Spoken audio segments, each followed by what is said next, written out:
Hey guys, this Kriti Sharma, welcome back to my channel creative learning. आज मैं आपको subject verb agreement करवाऊंगी।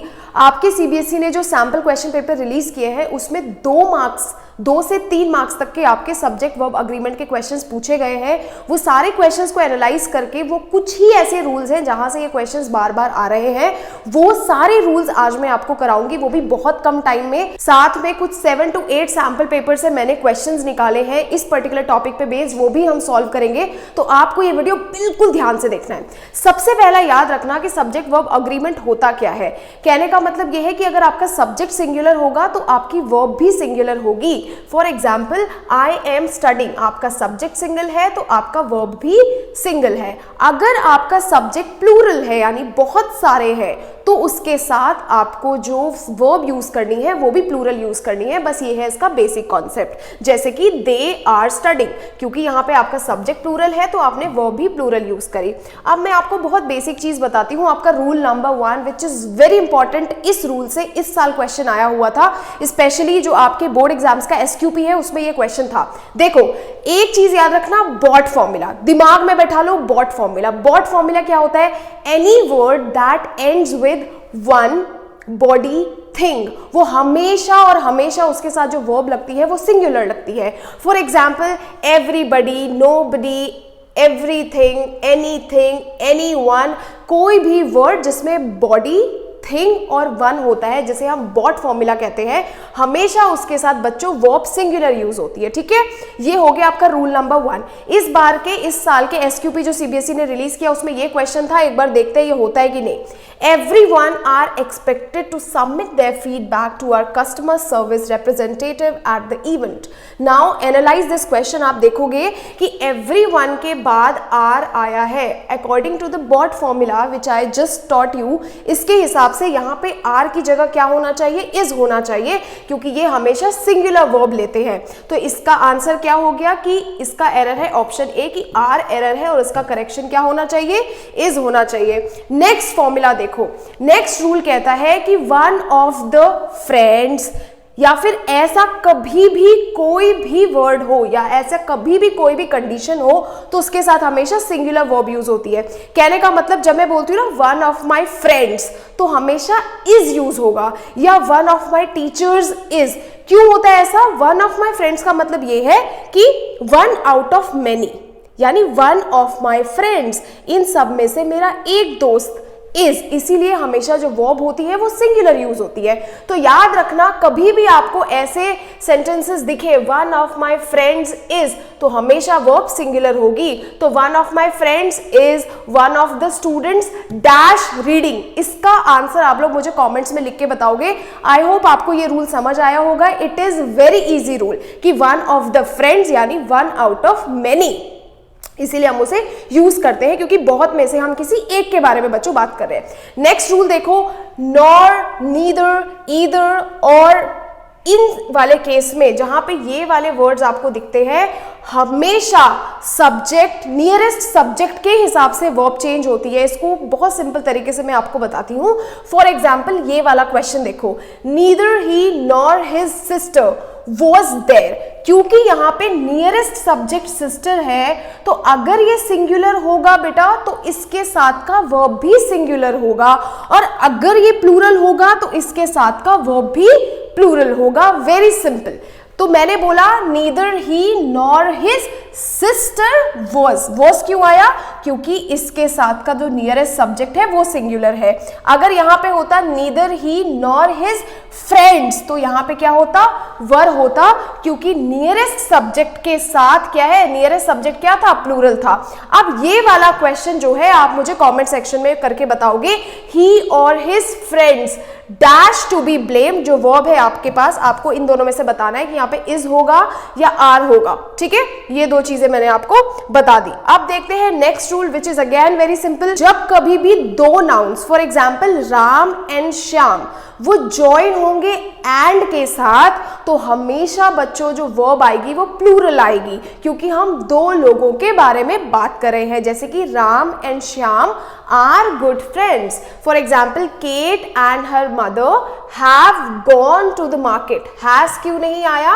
क्योंकि यहाँ पे हम दो सब्जेक्ट्स के बारे में बात कर रहे हैं, दो नाउन्स के बारे में बात कर रहे हैं। एक हम केट के बारे में बात कर रहे हैं और एक उसके ममा के बारे में बात कर रहे हैं, तो ये दो लोगों के बारे में बात कर रहे हैं। तो इसीलिए जो वर्ब होगा वो हमेशा बच्चों प्लूरल वर्ब होगा। एक चीज हमेशा याद रखो, कुछ एक्सेप्शंस होते हैं, जैसे कभी मैं बोलती हूँ bread and butter is my favourite breakfast. Why did I से इज मैंने क्यों बोला बच्चों? क्योंकि ब्रेड एंड बटर को साथ में एक डिश कंसिडर किया जाता है। जैसे मैं बोलूं राजमा एंड चावल इज माय फेवरेट फूड, क्योंकि राजमा एंड चावल ये अलग अलग नहीं है, ये एक ही डिश है जिसे हम एक साथ कंसिडर करते हैं। या फिर आप बोलो इडली एंड सांभर, तो ये वाला क्वेश्चन भी आपके बोर्ड एग्जाम्स में आया हुआ है, क्योंकि एग्जामिनर आपको कंफ्यूज करता है। तो हमेशा याद रखना ब्रेड एंड बटर इज होगा डिश के साथ। तो एक बार ये वाले क्वेश्चन का आंसर भी आप मुझे नीचे कमेंट सेक्शन में बताओगे। रूल नंबर 5 वेरी इजी, कभी भी देखना जो पैर में चीजें होती हैं, मतलब जब दो चीजें साथ होती हैं, जैसे शूज, पैंट्स, ट्राउजर्स, सीजर्स, इस केस में हम हमेशा प्लूरल वर्ब यूज करते हैं। Shoes are nice, my shoes are nice, my pants are nice, इस तरीके से। जैसे कि क्या लिखा है, शूज, पैंट्स, ग्लासेस, ट्राउजर्स, हमेशा प्लूरल वर्ब यूज करते हैं। लेकिन अगर हम इसके आगे अ पेयर ऑफ लगा दे तो ये सिंगुलर हो जाते हैं। For example a pair of branded shoes is quite expensive, ठीक है। तो अब पेयर ऑफ लगाने के बाद वो दोनों चीज जो दो अलग अलग थी वो एक हो जाती है। अब हम क्या कर रहे हैं, एक चीज के बारे में बात कर रहे हैं।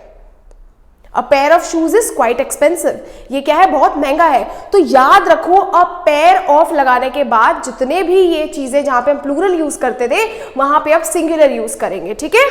चलो नेक्स्ट देखो, कलेक्टिव नाउन। कलेक्टिव नाउन का क्या मतलब होता है? जब बहुत सारे लोगों के बारे में बात करते हैं as a group. For example a group of people, crowd of people, तो मतलब बहुत सारे लोगों के बारे में बात कर रहे हैं, उनको एज अ ग्रुप कंसिडर कर रहे हैं, तो उसके साथ हमेशा सिंगुलर वर्ब होती है। अ group of students was playing, because we are talking about the whole group. A group of students was playing. For example, a crowd of people rushes into the mall. यहां पे कौन सी verb लगी? Singular verb लगी, ठीक है। ये चीज हमेशा दिमाग में याद रखना। अच्छा, रूल नंबर 7 बहुत ही ज्यादा इजी है, यहां से ज्यादा क्वेश्चन नहीं आता, बट फिर भी आपको याद रखना है। रूल नंबर 7 कहता है कि जो एब्स्ट्रैक्ट नाउन्स होते हैं और अनकाउंटेबल नाउन होते हैं जिनको हम गिन नहीं सकते। Can you count honesty? क्या आप ऑनेस्टी को गिन सकते हो? कितनी ऑनेस्टी है? 1 है, 2 है, 3 है, 4 है? You can not count.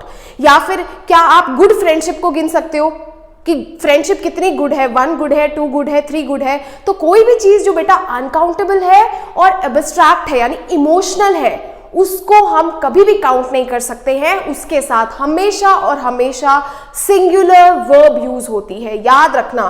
तो honesty is the best policy, क्योंकि ऑनेस्टी अनकाउंटेबल भी है और एब्स्ट्रैक्ट भी है। Good friendship dash your mind and body healthy, इसका आपको मेरे को वर्ब बताना है कि कौन सा होगा। ये वर्ब आपको दे रखा है, इसका कौन सा सिंगुलर लगेगा या प्लूरल लगेगा वो आपको यहाँ पे लिखना है। नेक्स्ट देखो, रूल नंबर 8 कहता है जब भी time distance sum of money है 1267 किलोमीटर्स, हमेशा याद रखना उसके साथ आप सिंगुलर वर्ब लगाओगे। तो 1267 किलोमीटर्स आर नहीं होगा, 1267 kilometres is too long to travel, या फिर 10 years is not a long period. हमेशा ऐसे जब भी बच्चों पीरियड्स आएंगे कि 2050 किलोमीटर्स, तो हमेशा सिंगुलर वर्ब। या 10 years of friendship is a big thing, या फिर 25 years of teaching experience is a marvellous experience. इस तरीके से आप हमेशा यूज करते हो। रूल नंबर 9 क्या होता है? लास्ट रूल है, इंपॉर्टेंट है, 1-2 क्वेश्चंस है। एवरी और ईच के साथ भी सिंगुलर यूज करते हो। Each student has been asked to do the homework. Every teacher is good. This is my personal opinion कि हर एक अध्यापक बहुत अच्छा होता है, ठीक है। चलो अब हम देखते हैं कुछ क्वेश्चंस। ये सारे के सारे क्वेश्चंस इस साल के सीबीएसई क्वेश्चन पेपर जो रिलीज हुए हैं उस पे बेस्ड है। ध्यान से देखो, पहला क्वेश्चन है आपके पास, आपको बताना है एरर क्या है। everyone are expected to submit their feedback, ये मैंने आपको अभी करेक्ट करवा दिया था कि ये आर नहीं होगा, ये इज होगा। नेक्स्ट क्वेश्चन देखो, ये मैंने पहले करवा दिया था। Using our revolutionary new treadmill for just 10 minutes a day have shown significant result as little as 2 weeks। अब एक चीज समझो, मैंने आपको अभी बताया था यहां पे कौन सा कंसिडर चल रहा है, कौन सी चीज देखी जा रही है। मैंने आपको बोला था जहां पर भी ड्यूरेशन के बारे में बात हो, टाइम के बारे में बात हो, इस क्वेश्चन में अगर तुम लिखोगे, यहां पे दिख रहा है साफ साफ कि फॉर जस्ट 10 मिनट्स यूज हुआ है, ड्यूरेशन यूज हुई है अ डे। हैव नहीं हो सकता बच्चों, क्यों नहीं हो सकता? मैंने अभी बताया जब ड्यूरेशन होगी तो हमेशा हैज यूज होगा। तो just for 10 minutes a day has, singular verb लेते हैं वो, तो हैव की जगह ये वाला पहला ऑप्शन आपका बच्चों करेक्ट हो जाएगा। नेक्स्ट देखो, Each of the students are required to submit their projects by tomorrow। Just अभी मैंने बताया रूल क्या है कि जब भी each and every होता है किसी भी सेंटेंस में, तो हमेशा जो उसके साथ वर्ब होती है वो सिंगुलर होती है बच्चे। यहाँ पे वर्ब क्या है आपकी, प्लूरल है, तो इसीलिए एरर क्या है, आर, और इसका करेक्शन क्या है, इज। ठीक है, चलो नेक्स्ट देखो। My current employer and co-workers feels that I am an asset to the team। अब एक चीज समझो, एंड वाला रूल आएगा शायद। अब एक एम्प्लॉयर और उसके कोवर्कर, अब ये दो क्या है, अलग अलग लोग हैं भाई, उसके एम्प्लॉयर और कोवर्कर। ठीक है, my current employer and co-worker feels नहीं होगा क्योंकि दो अलग अलग लोगों के बारे में बात हो रही है, तो ये क्या होगा, एक प्लूरल वर्ब लेगा विच इज फील। तो आपको पता होगा कि फील्स नहीं होगा क्योंकि यहाँ पे वर्ब पे एस लगा के क्या हो गया, सिंगुलर हो गया है, ये क्या हो जाएगा, फील हो जाएगा। ठीक है, तो एरर क्या है, फील्स, होना क्या चाहिए, feel. So this is the correction. Let's move on to the next one. They left their luggages at home by mistake and went to the railway station. अब ध्यान दो, लगेजेस जैसा कोई वर्ड नहीं होता। लगेज का मतलब होता है हिंदी में सामान। ठीक है, सूट केसेस का मतलब होता है, वो अलग अलग सूट केसेस को हम काउंट कर सकते हैं। लगेजेस, सामान का कोई प्लूरल नहीं होता, तो हमेशा याद करो क्योंकि यहाँ पे ये वर्ड प्लूरल है, सब्जेक्ट प्लूरल है, तो इसका जो वर्ब है वो भी प्लूरल होना चाहिए, बट यहाँ पे जो वर्ब यूज हुई है वो गलत है, लगेजेस नहीं होता। लगेजेस जैसा कोई वर्ड एग्जिस्ट नहीं करता। लगेज मतलब सामान और इसका प्लूरल भी लगेज ही होता है, इसीलिए जो एरर है वो ऑप्शन ए है, लगेजेस नहीं होगा, लगेज होगा। नेक्स्ट देखो, identify the error. We plans to expand the market internationally.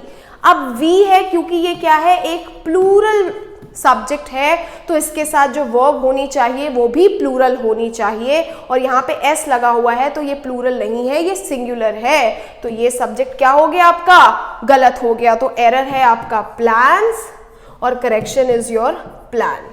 Next देखो, ये वाला क्वेश्चन ध्यान से देखो और इसका आंसर आपको मुझे कमेंट्स में बताना है। क्वेश्चन नंबर 8 कि इसमें से क्या करेक्ट होना चाहिए। This study proves the correction between sugar consumption and diabetes. Next question है 9th क्वेश्चन, अगेन इसको आप पढ़ के मुझे कमेंट सेक्शन में इसका आंसर बताएंगे। लास्ट वाला जो क्वेश्चन है, all the employees dash required to attend the training session. Employees क्योंकि एक प्लूरल सब्जेक्ट है तो इसके साथ प्लूरल वर्ब आना चाहिए, तो यहाँ पे क्या आ जाएगा, आर आ जाएगा, तो एरर आपका इज है, करेक्शन आपका आर है। आई होप आपको ये समझ आया होगा। इस वीडियो को अगर आपने समझा और ध्यान से देखा तो प्लीज वीडियो को लाइक कर देना, चैनल को सब्सक्राइब कर देना। मैंने ऐसे ही और भी सेक्शंस पे वीडियो बना रखा है, उसका लिंक आपको डिस्क्रिप्शन पे मिल जाएगा। And I will see you in the next video.